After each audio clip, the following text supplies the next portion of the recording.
Hi everyone, so it's that time for a final review of The Division. Now, this is a title which has, in some respects, split gamers.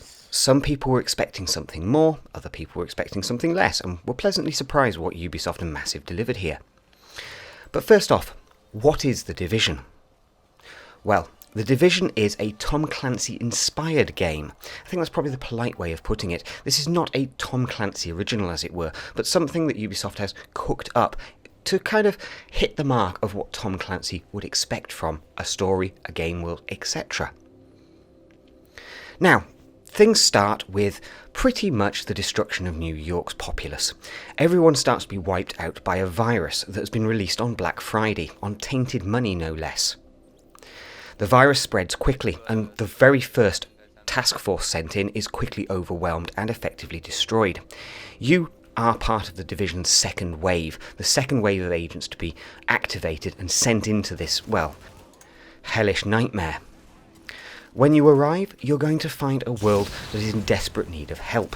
Between you and your friends, you're going to have to complete various missions and side quests, as well as the overarching story, to kind of unlock what happened to New York and start to put things right. Now, the mission structure itself, the core story, is not particularly long.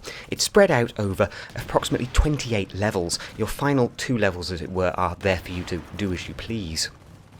The story is largely forgettable, kind of fold in all of the usual end-of-the-world doomsday virus kind of tropes, and it's all here. You've got the medical guy trying to uncover the secret and produce a vaccine. You've got the engineers trying to get the power and the lights back on and provide technical support to a new populace. And you've got the science guys desperately doing research to try and give you the equipment you're going to need to win the day. It's all very much the muchness. There's nothing here that stands out as an excellent performance, but I have to say there's nothing that stands out as being really badly acted either. The voice acting here is solid and on point. As for the combat, and this really is the meat and veg of this game, it is solid, really, really solid. Now, mobs are possibly bullet sponges. I don't really see it that way. What I tend to see from this game is something that balances really well, depending on how many players you have on your team, but also down to the equipment you have. This is an RPG at the end of the day, albeit a rather light RPG. As you level up, as you get better equipment and better upgrades for your equipment, so the mobs go down faster, at an equivalent level, let's just say. Now all of that changes when you get into the endgame content, where you stop progressing as such with your level and you start to progress with your gear score. And again, as your gear score goes up, and so those level 32 mobs go down faster. It's as simple as that. Bullet sponges, when you're dealing with an RPG, it just doesn't really count. It's a little bit like first level in a massive multiplayer online role-playing game like World of Warcraft. You're running around getting killed by rats. And that's a very similar kind of feeling here. You should feel right on the edge of your seat when you're dealing with golds. You should be a little bit concerned when purples come running towards you. When it's red, you just think to yourself, trash mobs, let's have some fun and mow them all down. And that's kind of how you should feel when you're playing this game. Always that you're just on the edge of defeat, especially when you're fighting against purples and golds in large enough numbers. Now the combat is third person, with first person scoped options as it were. If you equip the appropriate scope, you'll be able to zoom into, well, a fully scoped mode. Now the scopes work as you've seen in pretty much any other game. You've got things like the ACOG 4 times there, you've got 12 times, 14 times scopes, and so on. Now all of the attachments for guns, and for your armour and equipment as well, have various perks and bonuses available there, which will make you better at killing things, or give you a health boost, all sorts of little things. If you've ever played an MMO, this will be really familiar. Now, that combat, you keep coming back to this same thing, that there has to be really good dynamic loops. The one thing I never really found with Destiny was the gameplay loops were not dynamic enough. They basically became repeat, rinse, repeat, rinse, repeat, rinse, and so on. It never really led to me wanting to play lots and lots of Destiny. The Division is something strangely different.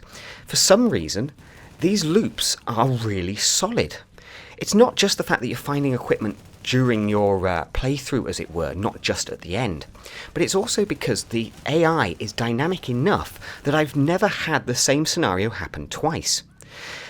Because of that, you kind of get this feeling that there's actually replay value here, especially when you look at the challenging mode, which, to be honest with you, is kicking my ass at the moment.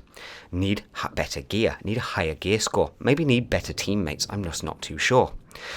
But the point is, there is a challenge here even when you reach level 30. The combat stays challenging because of the way the AI works and because of the loadouts that the various bosses have available to them.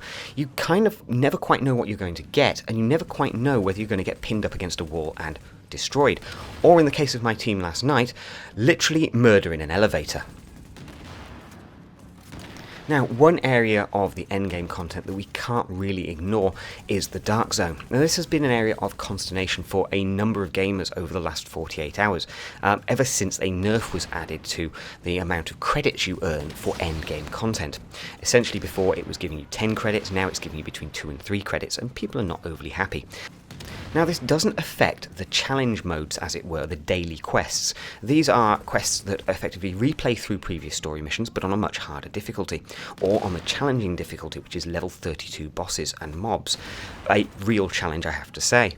Now, this change has obviously annoyed quite a lot of people because there's a whole group of people who have all the best content in the game available to them, all the best weapons and items, and other people who are still grinding away. Now, personally, I don't want to have put my time into this game, got to the end game, and then found that essentially that's it after a couple of days or a week because I've got all the best gear. I like this game enough that I want to invest my time into playing the game and earning my way to the better gear. It never really makes sense to me to kind of have everybody on the same highest level gear just a couple of weeks later. The devs did the right thing here by best they could, eliminating the problem for those next wave of users hitting the max cap. At the end of the day, the number of users who will have exploited the additional Phoenix credits was very, very small in comparison to the millions of players they have right now. So, better the devil you nuke that now than have lots and lots of problems in a couple of weeks' time with everyone maxing out and there being nothing more for anyone to do. Now, that Dark Zone content, potentially there's a big problem here. It's not the most well thought out PvP area I have ever seen. It's great for that PvE experience. 3 friends, you, in the Dark Zone, running around, completing the harder opportunities there are there, collecting gear, collecting Phoenix credits, and so on. However, one of the key mechanics is called going rogue, and this is where another player can attack you, kill you, and steal your stuff. Now, in doing that, they get flagged as a rogue agent, and everyone in the Dark Zone knows where they are and can come and kill them. Now, we've seen this kind of game mechanic before. A game called APB tried to do it. It didn't work then either. The problem is that you have to have a good risk-reward strategy. So, if I'm going to go out there and I'm going to essentially murder my way through 50-odd agents, a few of them I picked to kill myself, the rest came to me because they wanted to take me down. Yet when I die, I lose everything, hundreds of thousands of Dark Zone credits, equipment and so on. Yet if I win and I manage to defeat as many agents as possible and then escape after a timer runs out, I get about 1,000 credits. It's not worth it. 1,000 credits versus 100,000 lost credits plus equipment and gear. It isn't worth it, and I'm afraid Ubisoft need to go back and I think rework the Dark Zone completely. It doesn't work as a core feature, the rogue agent. I think what we'd be better off having is a situation where all of the agents are essentially rogues to one another, unless you're on a team. In that scenario, everyone would have to watch their backs. It's not looking for that one person. It's a little bit more like, well, everybody could shoot me at any moment if they're not on my team. It's going to add a little bit more danger. However, there is still that penalty there. If you do actually attack another player, you get flagged and everyone comes to kill you, or escape and capture some bounty, as it were. Now, the issue kind of there is that as it works today, there is no compelling reason to actually bother. However, if we were all effectively flagged as rogue agents, perhaps that would be enough to create a bit more risk reward, put us on the edge of our seats a little bit more like we are when we're playing a really hard content. Potentially that's going to put some gamers off, but if you've got a PvP zone, then make it PvP. Don't make it semi-consensual PvP. It doesn't work, especially if there's no risk reward there.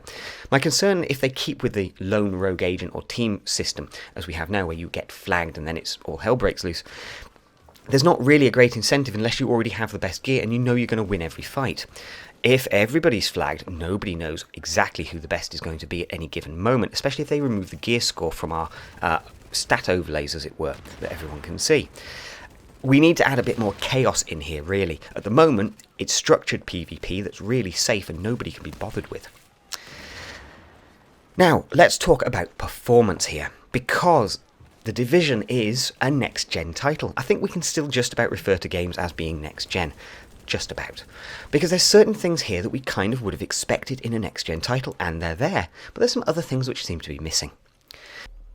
The way the animation has been done in this game feels really good. It's fluid, it's dynamic, you interact with things around you, you jump over obstacles and you reload your guns in natural feeling ways. There's none of this kind of stuttery animation or feeling animations actually linking between their various animated counterparts. You feel that fluidity between running and gunning and jumping and reloading and doing all that crazy stuff. At no point does it feel like there's anything disjointed there. Performance on the 970 GPU from KF8 has been exemplary. I mean, honestly, 60 frames a second, rock solid. There were some frame rate issues in the first 24 hours, but I'm starting to wonder whether those were server related, server bottlenecks, because they've not presented themselves again over this preceding week. There is a little thing to be said about some graphical downgrades here, especially in that tutorial level of Brooklyn, where it doesn't feel like global illumination is even working properly at all, or is even present. Shadows are excellent within this game, not putting too much of a strain on your underlying performance for high settings. If you want to turn things up to Nvidia's settings, then you do get a bit of a performance hit on the 970, it has to be said. Things lose a little bit of fluidity. Now, one area that does seem to be being given a bit of a downgrade, certainly since the beta, is the bullet holes in glass don't seem to be quite as dynamic as they used to be. They're a little bit more baked in my opinion. There's also some issues there around reflections. Why exactly New York has to be so bland when it comes to bouncing and scattering surfaces is a little bit of a mystery. Turning up the reflective surfaces is a massive penalty for performance, and so just not worth doing, but it does mar what could be a really beautiful, silky kind of looking game. Having those windows bouncing properly rather than just using a baked-in reflection would have been so much nicer, if you ask me. But anyway, overall the performance of Division on mid-range hardware is excellent. I would recommend that you have a system with 16 gig of RAM as a minimum really here. It will run on 8, but personally, if you want those extra high textures and so on your graphics card, you're probably going to want a little bit more fast RAM there, just to be able to swap in between the graphics card a bit easier. When it comes down to the CPU choice, well, basically anything with a quad core is absolutely spot on here. We'd always recommend the Core i7 or i5 processors, and we've seen this running on 2600K without any problems at all, and that's quite an old i7 processor. So, The Division, is this a game you should be picking up? Well, honestly, yes, I think it is. Ubisoft have made an awful lot of trashy games over the last few years, but here it feels like they've taken the time and energy to commit to producing a wonderful release across all systems. On Xbox One, on PS4 and on PC, it is exemplary. It is a great game. We can nitpick around the edges about certain things the developers have done or certain ways the game operates, but honestly, in comparison to many other games out there, this is a really solid piece of work. The developers should be applauded. Not only were there a very limited number of technical issues at launch, but those issues have been cleared up quickly. The gameplay is fast, it's fun, and it makes you want to play with your friends. You get this real sense of, I am a badass and I am going to mow down hundreds of people with my AK-47 with my 3 friends alongside me. And that had to have been the overarching goal of The Division. Make you feel like a badass with your friends. And they've done that. I want to see more content, but as we know, the first year there's going to be a number of content drops as well as DLC as well. The paid variety, obviously. Personally, I think I'm going to be picking up the paid DLC for this game. Not something I do all that often, but I think there's enough of a base game here to give a sense for if they add things like a last stand, if they add horde modes and things like that, or even if they expand the PvP with more options. There is something really good here. As a base game, it's flawless. Add on new content to that, and I think we're going to have an even better package. This doesn't feel like Destiny, where after 12 hours of playing Destiny, I never wanted to play the thing ever again. With The Division, I've put in 30 hours now, and I just want to play more. And it's not just because of that, oh, I've got to grind it all, I've got to grind it all. It's because the combat's fun. Ignore the items. Forget about leveling up your gear. That's just a perk of playing an awesome game. Here, it's all about that gunplay, about the game mechanics, about how solid this shooting feels, and how much fun you can have with your friends. For me, the Destiny is a smash hit, and as anyone who has been a fan of this channel for a long time will know, I am always very hard on Ubisoft and other game developers when they screw up. They haven't screwed up this time. The small number of issues are completely blown away by what is a very solid game release from Ubisoft. There's a lot of fun here, there's a lot of content here, but more importantly, this is a game we actually deserved from them. They showed that if they let their developers get on and produce a fantastic title, give them the time necessary, you can turn out a winning game. It doesn't have to be an annual release, and it doesn't have to be released exactly on a date. Release it when it's done and look at perfection. If you enjoyed this review, please do subscribe. It really does help encourage me to keep making more videos about the latest games and technology from an experience of 25 years working in this industry. So do please like and subscribe, it means a lot to me.